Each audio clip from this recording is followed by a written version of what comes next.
ब्रह्मणे नमः।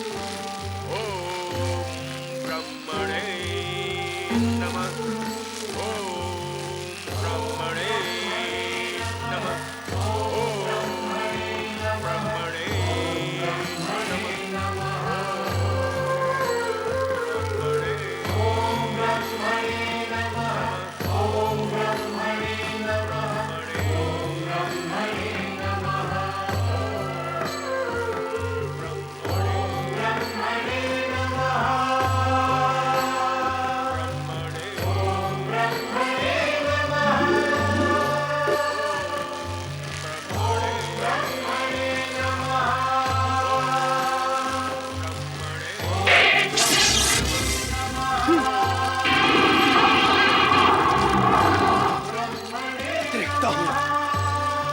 देखता हूं अग्निदेव कि तुम कब तक इस दुष्ट की रक्षा कर सकोगे।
एकाएक आप कहाँ अदृश्य हो गए थे देवराज, और नाग का रूप आपने क्यों धारण किया? क्या आप देख नहीं रहे हैं कि जब तब के प्रभाव से हमारा शत्रु अजय होता जा रहा है। हमारे सारे प्रहार व्यर्थ सिद्ध हो रहे हैं। यदि आप हमारी सहायता करना ही चाहते हैं तो तुरंत अपनी दिव्य शक्तियों का प्रयोग करें। आप दोनों क्या विचार कर रहे हैं? अपनी दिव्य शक्तियों का प्रयोग क्यों नहीं करते? शक्ति का प्रयोग करें और शीघ्र ही महिषासुर को समाप्त करें। आप दोनों बोलते क्यों नहीं? क्या विचार कर रहे हैं? देवराज, विचार केवल इतना ही है, जब आपकी शक्ति का महिषासुर पर प्रभाव नहीं हुआ तो ऐसे में क्या हमारी दिव्य शक्ति उसे विचलित कर सकेंगी? हाँ देवराज, जब आप उस पर विजय पाने में असमर्थ रहे तो क्या वो हमारे वश में आएगा? क्यों नहीं आएगा? क्या आपकी और हमारी शक्तियों में अंतर नहीं है? अब आप दोनों यहाँ खड़े खड़े प्रश्न उत्तर ही करते रहेंगे अथवा हमारी सहायता भी करेंगे? तनिक प्रयत्न करें।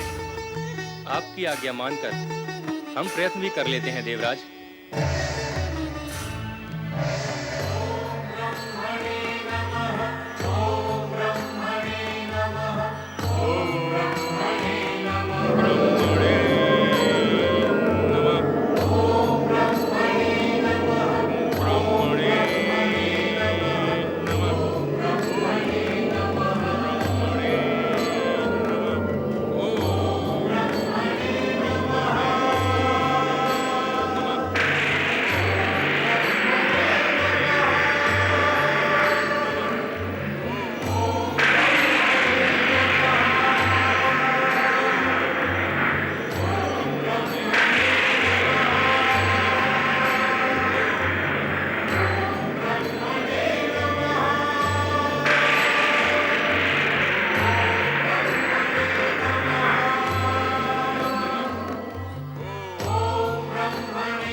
किंतु आप असफल हुए।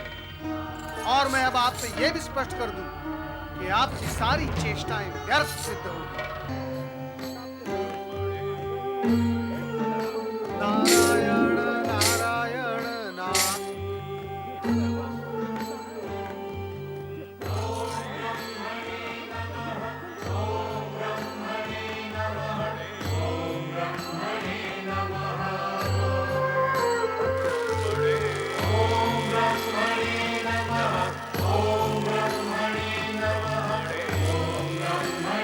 महिषासुर, महिषासुर, जय हो ब्रह्मदेव, जय हो। हमारे आराधक महिषासुर, हम तुम्हारी एक निष्ठ तपस्या से प्रसन्न हुए। ब्रह्मदेव, मैं आपके दर्शन पाने के लिए व्यग्रता से प्रतीक्षा कर रहा था। तुम्हारी ये व्यग्रतापूर्ण तपस्या ही हमें तुम तक ले आई है महिषासुर।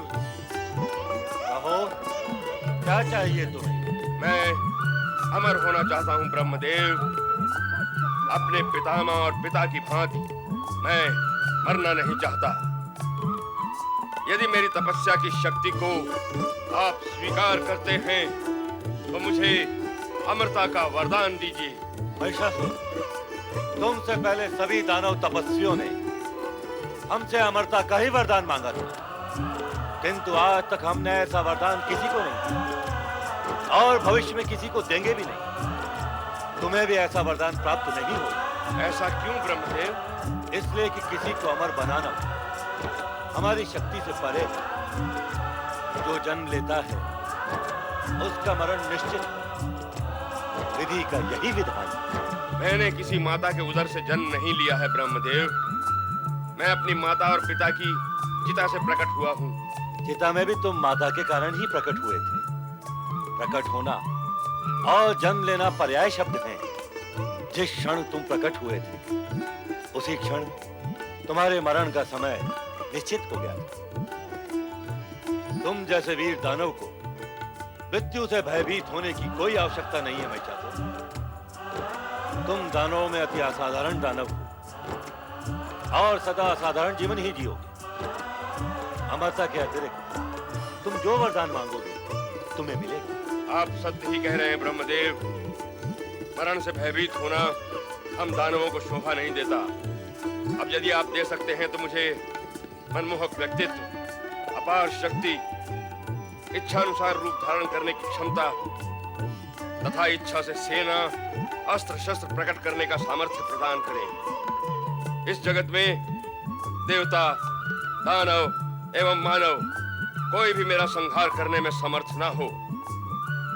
तो फिर अपनी मृत्यु का कारण तुम स्वयं निश्चित कर लो महिषासुर। तुम जैसे वीर को वीर गति प्राप्त होनी चाहिए। असाधारण जीवन जीने वाले के लिए साधारण मृत्यु अशोभनीय है। तो फिर ब्रह्मदेव मुझे किसी स्त्री के हाथों से मरने का वरदान दें। स्त्री अबला होती है और जो अबला होगी वो मुझे मारने का साहस ही नहीं कर पाएगी। स्त्री अबला होती है अथवा सबला, यहाँ इस समय यह विषय नहीं है। हम तो तुम्हें तुम्हारा उचित वरदान देंगे ही। हम तुम्हें वरदान देते हैं कि तुम्हारा मरण किसी देव, दानव या मानव के द्वारा न होकर एक स्त्री के हाथों होगा। तथास्तु।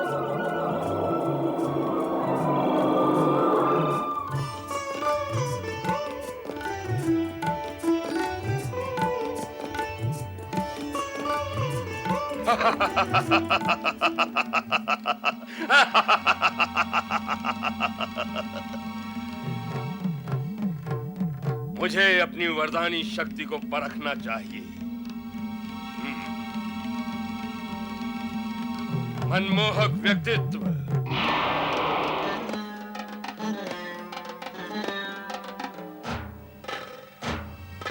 मुकुट, अस्त्र शस्त्र,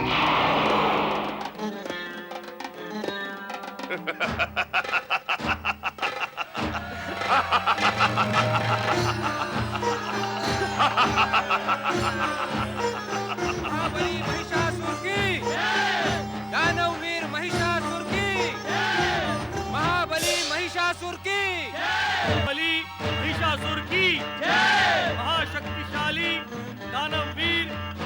महिषासुर की जय। असुर राज महाबली महिषासुर की जय। दानव एवं यक्ष वीरों, हमने समस्त पृथ्वी लोक को अपने अधीन करने का निश्चय किया है। जो राजा हमारा आधिपत्य स्वीकार नहीं करेगा, उसे हम अपने बाहुबल से अधीन करेंगे अथवा समाप्त कर देंगे। जो ऋषि मुनि अपना यज्ञ भाग आज तक देवताओं को देते आए हैं, अब हमें देंगे। जो ऐसा नहीं करेगा, उसे मृत्यु दंड दिया जाएगा। पृथ्वी लोक के साथ साथ पाताल लोक भी हम दानवों के अधीन होगा। उसके बाद स्वर्ग लोक को हम अपने साम्राज्य का अंग बनाएंगे। इसलिए विजय अभियान तुरंत आरंभ हो। असुर राज महाबली महिषासुर की जय।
अरे अपरिचित युवक, यह मार्ग स्वर्गलोक की सभागृह की ओर जाता है। मानव और दानव स्वर्गलोक में प्रवेश नहीं कर सकते। लौट जाओ यहाँ से। मैं दानवराज महिषासुर का दूत हूँ और देवराज इंद्र के लिए उनका एक संदेशा लेकर आया हूँ। आपको भयभीत होने की आवश्यकता नहीं है देवगण। दानवराज महिषासुर देवताओं के शत्रु नहीं हैं। उन्होंने देवराज इंद्र के लिए मैत्री का संदेश भेजा है।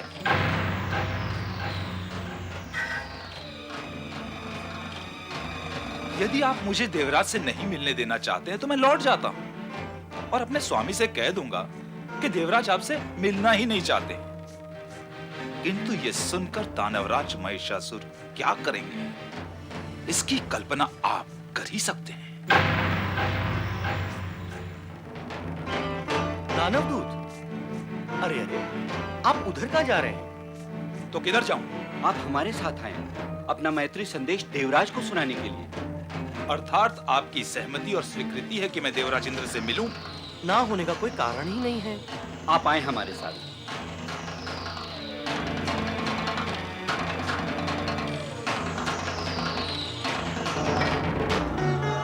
दानवदूत, कह दो अपने स्वामी दुष्ट महिषासुर से कि देवता कभी दानवों से मित्रता नहीं करते।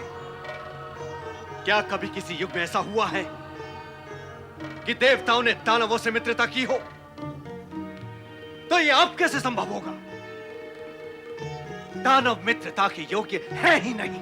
देवराजेंद्र, आपने जो कुछ कहा मैंने सुना, किंतु मैं आपसे एक बार फिर निवेदन करूंगा कि आप इस विषय पर शांति पूर्वक विचार करें। रे दूत, तेरे स्वामी ने दुष्टता और धृष्टता की है तुझे यहां भेजकर, और उससे भी बड़ी धृष्टता तू कर रहा है हमें परामर्श देकर। तूने हमें परामर्श देने का दुस्साहस कैसे किया? देवराज, परामर्श देने के लिए दुस्साहस की नहीं, सुबुद्धि की आवश्यकता होती है। अच्छा, तो तुम स्वयं को बुद्धिमान समझते हो? बुद्धिमान को बुद्धिमान तो कोई बुद्धिमान ही समझ सकता है देवराज। क्या? क्या कहा तूने? यदि हम तुझे बुद्धिमान नहीं समझेंगे तो हम बुद्धिहीन अर्थात निर्बुद्धि अर्थात मूढ़ हैं। हमारी सभा में खड़े होकर तू हमें मूर्ख कह रहा है। परिणाम जानता है इसका? अरे मैं भी तो आपको परिणाम जान लेने के लिए तो कह रहा हूं और निवेदन करता हूं कि आप दानवराज के संदेश पर विचार करें। शत्रु के संदेश पर विचार करें। शत्रु होते हुए भी दानवराज महिषासुर आपके स्वर्ग को नष्ट भ्रष्ट नहीं करना चाहते।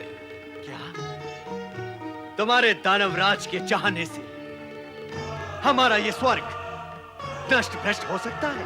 हो सकता है देवराज, हो सकता है, किंतु ना हो इसलिए वे चाहते हैं कि आप उन्हें स्वर्ग का सम्राट स्वीकार करें और स्वयं दास बनकर स्वर्ग में ही रहें। अरे वाचाल दूत, तेरे स्वामी को तुम्हें भेंट होने पर देखूंगा, किंतु तुझे मैं इसी समय देख लेता हूं। देवराज, देवराज, दूत अवध्य होता है, उसका वध नहीं किया जा सकता। दूत पर प्रहार करके आप स्वर्ग की गरिमा को खंडित ना करें देवराज। दानव दूत, क्या दानवराज महिषासुर ने इसके अतिरिक्त और कोई संदेश भेजा है? हाँ देवगुरु, देवताओं के लिए उन्होंने कहा है कि यदि देवता स्वर्ग छोड़कर जाना चाहते हैं तो जा सकते हैं। ऐसा करके देवता युद्ध और पराजय से बच सकते हैं। ऐसा न होने पर स्वर्ग पर आक्रमण और देवताओं का सर्वनाश अवश्य होगा। देवराज, दूत को मारकर अपयश के भागी ना बने देवराज। दानव दूत, अब तुम जाओ। दानवराज महिषासुर का संदेश हमें मिल गया है। जाओ और जाकर उनसे कहो कि देवराज इंद्र को ना ही उनकी मित्रता स्वीकृत है और ना ही उनकी अधीनता। अब वो जो करना चाहें स्वतंत्र है। देवगुरु, मैं आपका संदेश दानवराज को सुना दूंगा। मुझे आज्ञा दे। प्रणाम। कल्याण।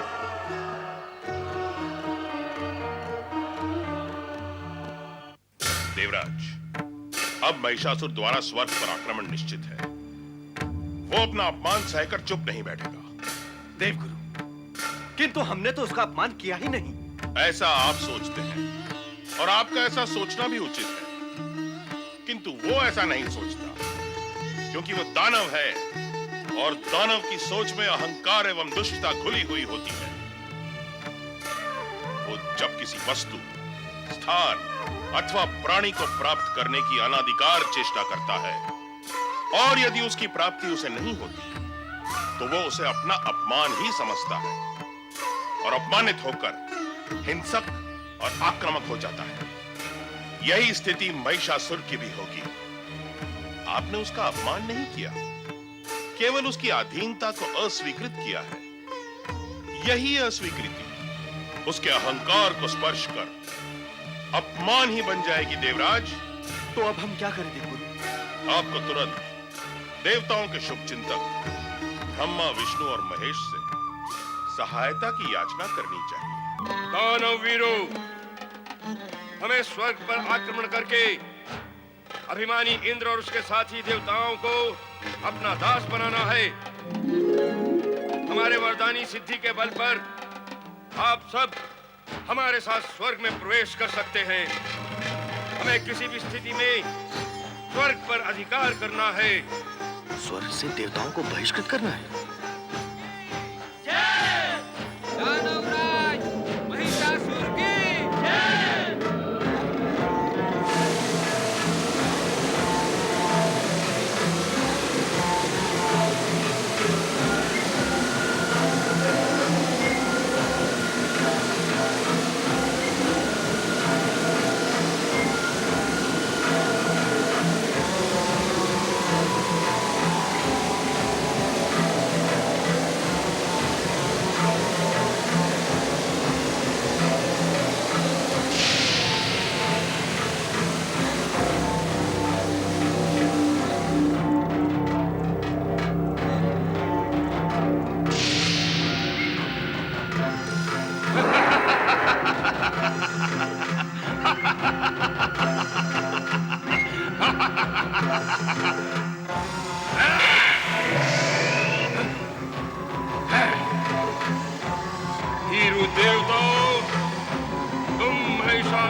नहीं पाओगे।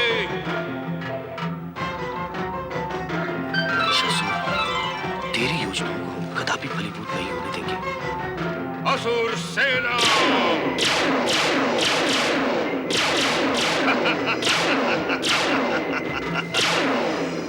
हमारे साथी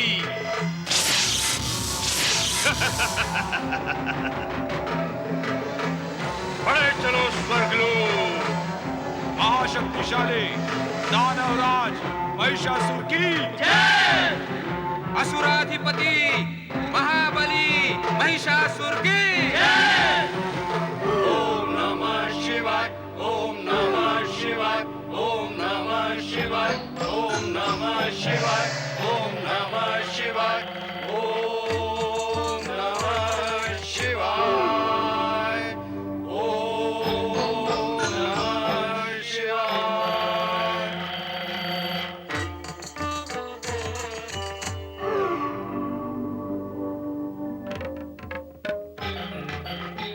ब्रह्मदेव, आपका वरदानी दानव महिषासुर सेना सहित स्वर्गलोक की ओर प्रयाण कर चुका है। अर्थात अब संघर्ष आरंभ होने में अधिक समय नहीं है। देवराज, देवराज, ये दानव तो अति भयंकर है। उस महिषासुर के प्रहार से हम बाल बाल बच गए। उसकी शक्ति अपरिमित है। वो अपनी इच्छा मात्र से जितने चाहे उतने रूप बना सकता है। उस पर विजय पाना अत्यंत कठिन कार्य है। अब वो अपनी सेना सहित स्वर्ग पर आक्रमण करने वाला है। शीघ्र ही कुछ उपाय करें देवराज। हाँ देवराज, सुरक्षा का उपाय तो करना ही होगा। महाशक्तिशाली दानवराज महिषासुर की असुराधिपति महाबली महिषासुर की देखे भोलेनाथ, देखे वो दुष्ट स्वर्ग की ओर बढ़ रहा है। आप देव हमारी सहायता करें और उस दुष्ट को स्वर्ग की ओर बढ़ने से रोकें। देवराज, महिषासुर को इस समय रोकना असंभव है। भोलेनाथ, क्या आप त्रिदेवों के होते हुए वो दुष्ट मनमानी करेगा? क्या वो दुष्ट हमारे स्वर्ग पर अधिकार कर लेगा? महादेव, देवराज की प्रार्थना पर ध्यान देना हम त्रिदेवों का कर्तव्य है। हमारा कर्तव्य इस समय ब्रह्मदेव के दिए गए वरदान की सीमा में बंध चुका है और उस सीमा का उल्लंघन करना ब्रह्मदेव के वरदान की अवहेलना होगी। आप सत्य कह रहे हैं शिव शंकर। देवराज, महिषासुर की सेना स्वर्ग की ओर बढ़ रही है, इसलिए आपके हित में यही उचित होगा कि आप उसे पूर्ण शक्ति से रोकें। जैसी आप त्रिदेवों की इच्छा। महाशक्तिशाली दानवराज महिषासुर की असुराधिपति महाबली महिषासुर की स्वर्गाधिपति देवराज इंद्र की स्वर्गाधिपति देवराज इंद्र की श्यामला पुत्र महिषासुर की स्वर्गाधिपति देवराज इंद्र की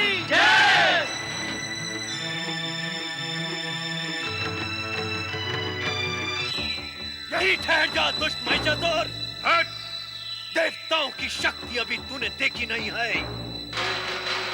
यदि अपने प्राण बचाना चाहता है तो लौट जा पाताल लोक को। दैत्य शक्ति की आंधी के सामने तुम देवता तिनकों की तरह उड़ जाओगे। यदि शक्ति होती तो तुम्हारे शुभ चिंतक ब्रह्मा, विष्णु, महेश हमारे आक्रमण को रोकने के प्रयास से मुंह न मोड़ते। कहां गए वो तीनों? तुझे स्वर्ग में प्रवेश करने से रोकना हमारा कर्तव्य है, क्योंकि स्वर्ग पर देवताओं का जन्म सिद्ध अधिकार है। जन्म सिद्ध अधिकार? हाँ, अधिकार उसी का होता है जिसकी बाहों में बल होता है। व्यर्थ प्रलाप न कर, हट जा हमारे सामने से, अन्यथा हमारे एक ही प्रहार से नष्ट हो जाएगा। इससे पहले भी तेरे अनेक महाशक्तिशाली पूर्व दैत्यों ने देवताओं को नष्ट करने का प्रयास किया है महिषासुर। किंतु वो स्वयं नष्ट हो गए।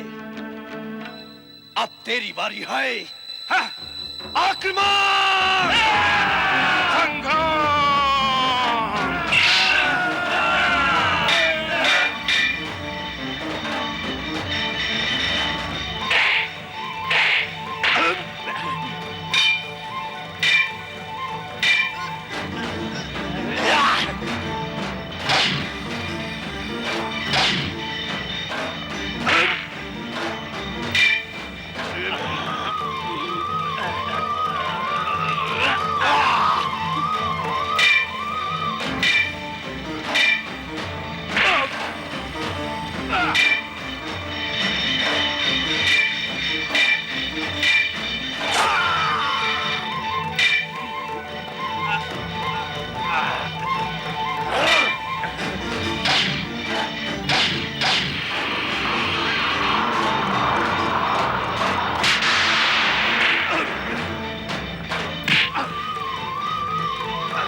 एक सयाने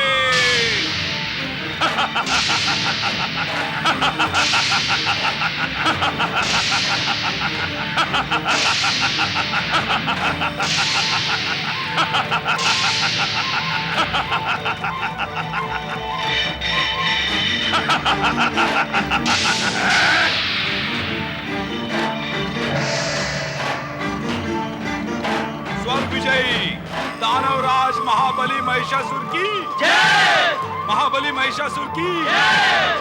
महाबली महिषासुर की जय। दानवराज महिषासुर की जय। स्वर्ग विजयी महाबली महिषासुर की जय। दानव वीरों, हमारे यहाँ आने से और हमारी विजय से भयभीत होकर इंद्र, स्वर्ग के देवता, स्वर्ग महारानी शची और अप्सराएं हमारे भय से पलायन कर चुके हैं। किंतु यहाँ से भागने के बाद वो हमारे विरुद्ध षड्यंत्र अवश्य करेंगे। पर हमारे वीर सैनिकों को सावधान रहने की आवश्यकता है। हमारे विरुद्ध कोई भी षड्यंत्र सफल न होने दिया जाए। और दानव वीरों, धरती लोक अथवा स्वर्ग लोक में कहीं भी कोई देवता दिखाई दे तो उसे पकड़कर हमारे सामने प्रस्तुत किया जाए। हम उसे उचित दंड देंगे। आपकी आज्ञा का पालन होगा दानवराज। स्वर्ग विजयी महाबली महिषासुर की जय। स्वर्गाधिपति महाशक्तिशाली दानवराज महिषासुर की जय। त्रिदेव हमारी शक्ति से परिचित हो चुके हैं। इंद्र और देवताओं की शक्ति हमसे पराजित हो चुकी है। फिर किसी अबला स्त्री का साहस कैसे हो सकता है कि वो हमें समाप्त कर सके, हम ब्रह्मा के वरदान को मिथ्या सिद्ध कर देंगे। संसार में कोई ऐसी स्त्री नहीं जो महिषासुर का संहार कर सके।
नारायण नारायण।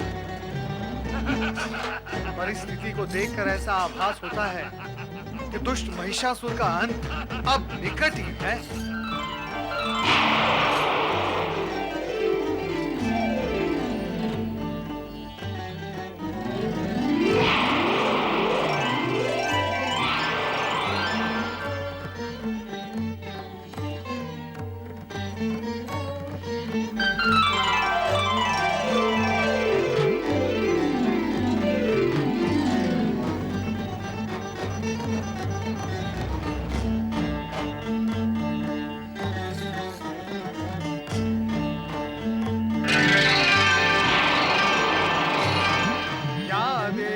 सर्वभूतेषु शक्तिरूपेण संस्थिता नमस्तस्यै नमस्तस्यै नमस्तस्यै नमो नमः।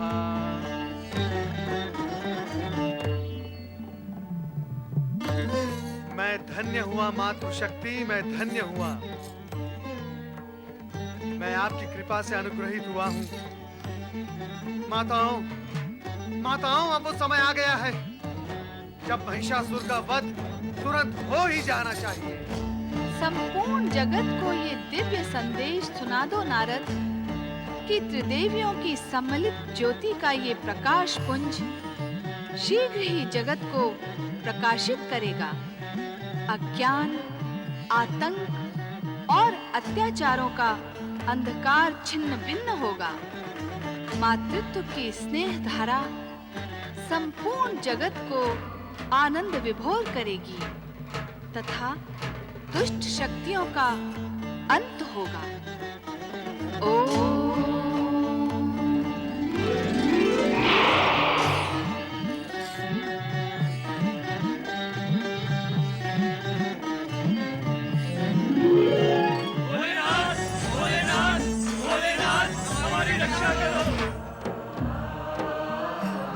भोलेनाथ, माता पार्वती अचानक अदृश्य हो गई। वे कहाँ गई हैं? भगवान, आप उनके विषय में कुछ ज्ञात करके बताएं। वे कहाँ हैं? ऐसा तो माता पार्वती कदापि अदृश्य नहीं होती हैं भोलेनाथ। प्रथम बार ही ऐसा हुआ है भोलेनाथ। बताएं भोलेनाथ, माता कहाँ हैं? चिंता करने की आवश्यकता नहीं है। देवी पार्वती अदृश्य नहीं हुई है। फिर वे कहाँ हैं भोलेनाथ? उनका रूप दिव्य से दिव्यतर हो गया है। समय आने पर वो तुम्हें उसी दिव्यतर रूप में दिखाई देगी। ओम नमः शिवाय। भोलेनाथ, महिषासुर के प्रकट होने से जिस महान घटना का सूत्रपात हुआ है उससे हम सब आश्चर्यचकित हैं। पार्वती, लक्ष्मी और सरस्वती जिस सम्मिलित देवी का शक्ति रूप धारण कर चुकी है उसका फल और परिणाम जानने के लिए हम यहाँ उपस्थित हुए हैं देवेश्वर। ब्रह्मदेव एवं श्री हरि विष्णु, हम तीनों की शक्तियां उन त्रिदेवियों में ही निहित हैं। ये तथ्य और सत्य केवल हम ही नहीं, सारा जगत जानता है। सत्य है भोलेनाथ। और अब जबकि दानवी शक्ति का प्राकट्य और विस्फोट महिषासुर के रूप में हो चुका है, तो उसे और भी शक्तिशाली बनाकर चरम सीमा तक पहुंचाना आपका दायित्व है। सदा से ही ऐसा होता आ रहा है कि जब तक दानवी शक्ति अपनी चरम सीमा का स्पर्श नहीं करती, तब तक उसके विनाश का उपाय नहीं होता। सृष्टि रचना का यह एक महत्वपूर्ण क्रम है। इस कार्य के संपन्न होते ही तीनों देवियों का सम्मिलित रूप क्रियाशील होकर जगत का कल्याण करेगा। हाँ भोलेश्वर, इस जगत के कल्याण के लिए दानवी शक्तियों का अंत तथा महिषासुर का वध अनिवार्य है। भगवान भोलेनाथ की जय।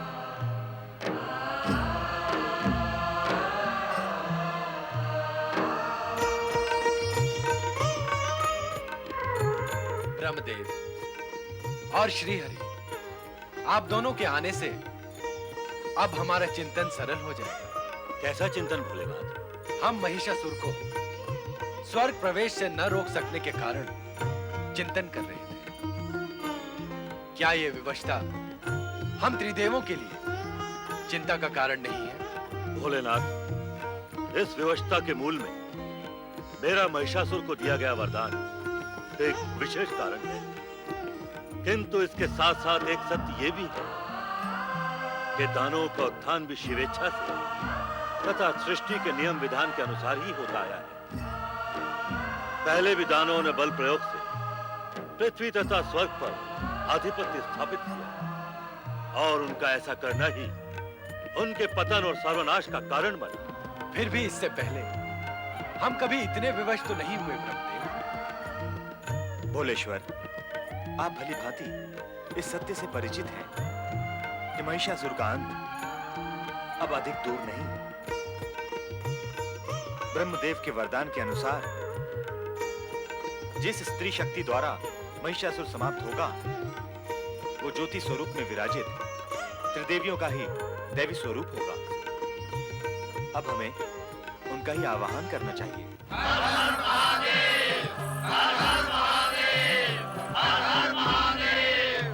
हे भोलेनाथ, हे शिव शंकर, हम देवगण का उद्धार आपके द्वारा ही हो सकता है।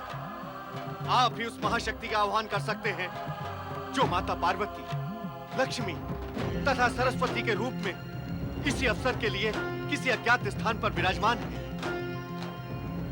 हे शिव शंकर, माता पार्वती उसी आदि शक्ति का रूप है जो आदि काल में आपके साथ प्रकट हुई थी। आप त्रिदेव की अभिन्न शक्तियां इस समय आपके आह्वान की प्रतीक्षा कर रही हैं। भोलेनाथ, कृपया आप विलंब न करें। महिषासुर के संहार तथा जगत के उद्धार के लिए कृपया आप जगत माता जगदम्बा को शीघ्र प्रकट करें। भोलेनाथ, शीघ्र प्रकट करें।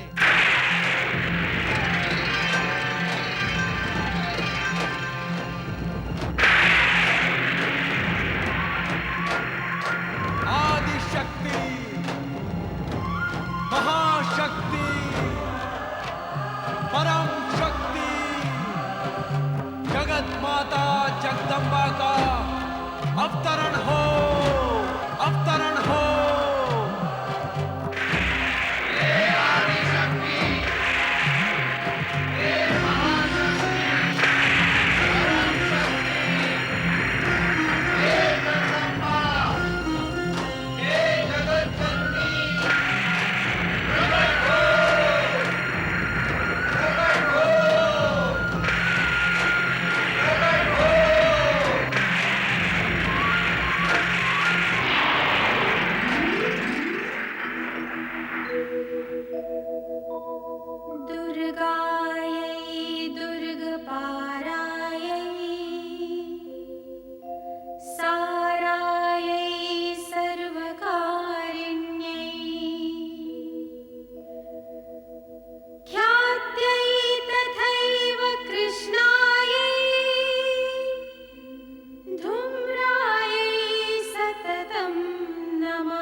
का प्रणाम स्वीकार करो माँ।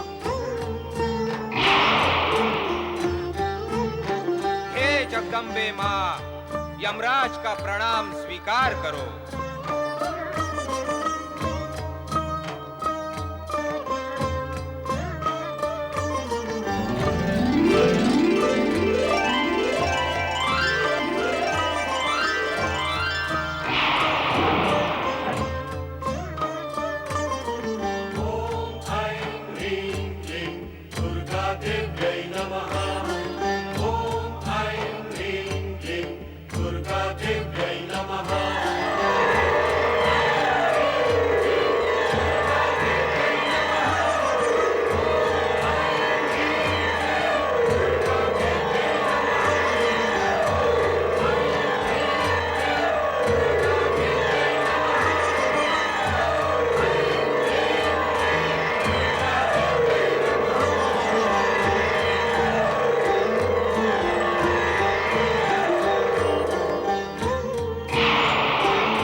जगदम्बा, हे जगत माता, हे आनंदमयी, हे करुणामयी, दयामयी, स्नेहमयी माता, हे आदिशक्ति, परम शक्ति, महाशक्ति, हम पर दया करो माता, हम पर दया करो। हम सबको भयभीत करने वाले दुष्ट दानव महिषासुर का संहार करके इस जगत को दानवी संहार से, इस जगत को दानवी शक्ति के आतंक से मुक्त करो माता, मुक्त करो।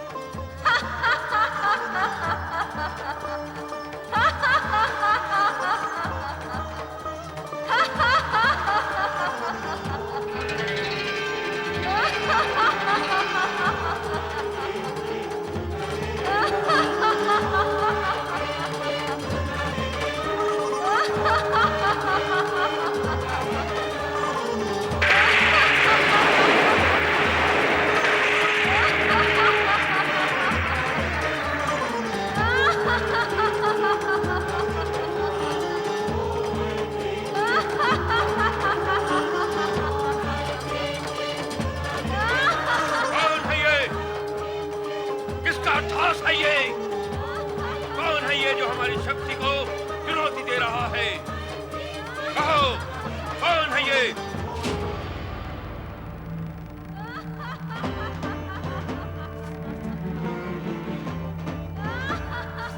किसी के पास उत्तर नहीं? कोई नहीं जानता? किंतु हम जान कर ही रहेंगे। हम स्वयं देखेंगे कि कौन है वो जो महिषासुर को ललकारने का दुस्साहस कर रहा है।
तुम्हारे जैसा अनुपम, अद्भुत और अपूर्व रूप मैं जीवन में पहली बार देख रहा हूं। मेरा नाम महिषासुर है और स्वर्गाधिपति इंद्र को परास्त कर मैं स्वर्ग पर अपना अधिकार प्राप्त कर चुका हूं। सृष्टि का सृजन, पालन और संहार करने वाले ब्रह्मा, विष्णु और महेश भी चाह कर मेरा कुछ भी अहित नहीं कर सके हैं। इससे तुम्हें मेरे पराक्रमी होने का अनुमान हो गया होगा। और यदि तुम्हारा मन मुझे अजेय और पराक्रमी मानता है तो मैं तुम्हें आमंत्रित करता हूं कि आओ, मेरी महारानी बनकर स्वर्ग में ही नहीं, तीनों लोकों में जो श्रेष्ठ सुख है उनका मेरे साथ भोग।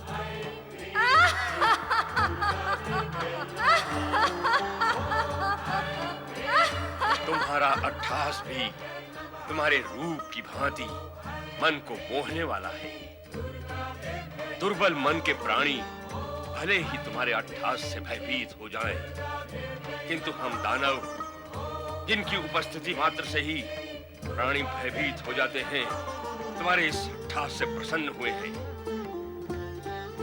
मैं तो तुम्हारे रूप से इतना प्रसन्न हुआ हूं कि इंद्र को दास बनाने की इच्छा रखने वाला ये महिषासुर तुम्हारी दासता स्वीकार करने के लिए आतुर है। मेरा मस्तक तुम्हारे चरणों में नत है। मेरा प्रेम निवेदन स्वीकार करो सुंदरी।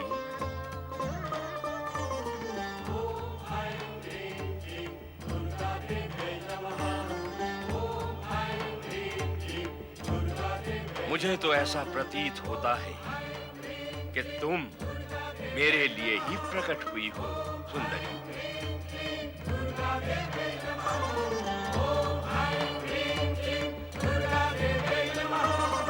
मेरी प्रेम याचना अस्वीकार न करना सुंदरी। नहीं,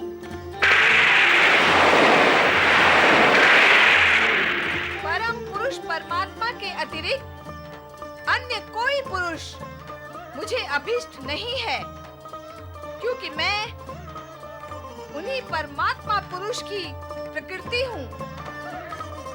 हे महिषासुर, इस समय वासना से तेरा हृदय दूषित हो रहा है, जो मुझे कभी छू भी नहीं सकता। इसीलिए दानवों का जहाँ स्थायी निवास है, उस पाताल लोक में लौट जा। यहाँ तेरा कोई स्वार्थ सिद्ध नहीं होगा। अब तो तुम्हें पाए बिना मेरा जीवन व्यर्थ है सुंदरी। मेरी बात मान जाओ और मेरा प्रेम निमंत्रण स्वीकार कर लो। मैं जीवन भर तुम्हारे चरणों का दास बना रहूंगा। महिषासुर, यदि तू मेरे बिना जीवित नहीं रह सकता तो मुझसे युद्ध कर। यदि तूने युद्ध में मुझे जीत लिया तो मैं सदा सदा के लिए तेरी हो जाऊंगी। ऐ सुंदरी, तुम जैसी कोमलांगनी पर प्रहार करना मेरे मन को स्वीकार नहीं। यह कायरों का काम है, मुझ जैसे वीरों का नहीं। वार्तालाप और प्रेम निवेदन बहुत हुआ, अब इस पर विराम लगना चाहिए। मैं तुम पर बल प्रयोग करना नहीं चाहता, इसलिए मेरी बात मान लो और चलो मेरे साथ स्वर्गलोक। इसी में तुम्हारा हित है। दुष्ट महिषासुर, वासना की अग्नि ने तेरी बुद्धि को लील लिया है। दुष्टता की कालिमा तेरी आत्मा को ढक चुकी है। अज्ञान का अंधकार तेरे मन पर छा चुका है और अब मृत्यु तेरा स्पर्श करने को लालायित है। इसलिए अंतिम बार तुझे चेतावनी देती हूँ कि तुरंत पाताल लोक चला जा, अन्यथा मुझसे युद्ध कर। इस युद्ध में तुझे समाप्त कर मैं सदा सदा के लिए मानवों व देवताओं को भय मुक्त कर दूंगी, भय मुक्त कर दूंगी, भय मुक्त कर दूंगी, भय मुक्त कर दूंगी, भय मुक्त कर दूंगी। हठीली नारी, तूने मेरा प्रेम निवेदन अस्वीकार करके मुझे युद्ध के लिए ललकारा है। अब मैं तुझे समाप्त करके ही रहूंगा।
सुंदरी, तू जितनी सुंदर है उतनी हठीली भी। तूने महाबली महिषासुर के साथ शत्रुता करके भूल की है। उन्होंने नारी समझकर तुझ पर अब तक प्राणांतक प्रहार नहीं किया, किंतु मैं महाबली का दूत जिक्सुर तुझ पर दया नहीं करूंगा। ले भुगत अपनी दुष्टता का परिणाम।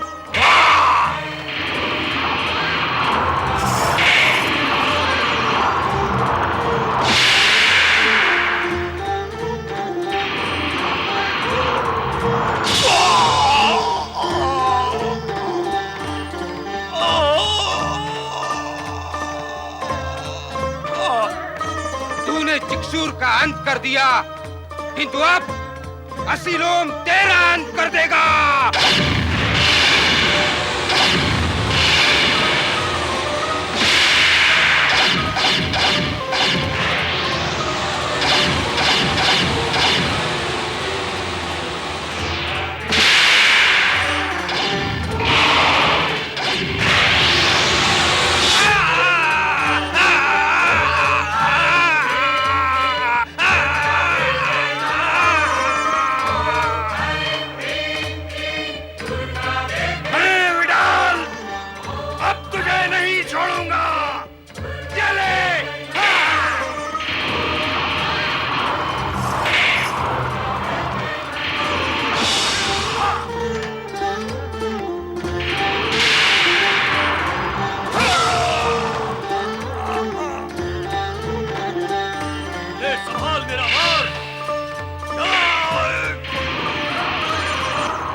तुझे समाप्त करके ही रहूंगा। दुष्ट, मेरा अंतिम प्रहार तुझे जीवित ही नहीं छोड़ेगा। यदि अब भी प्राणों का मोह है, तो अपने साथियों के साथ पाताल लोक चला जा। नहीं, कदापि नहीं।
से अनेक रूप लेकर तेरे टुकड़े टुकड़े कर दूंगा।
महिषासुर मर्दिनी माँ काली की महिषासुर मर्दिनी की महिषासुर मर्दिनी माँ काली की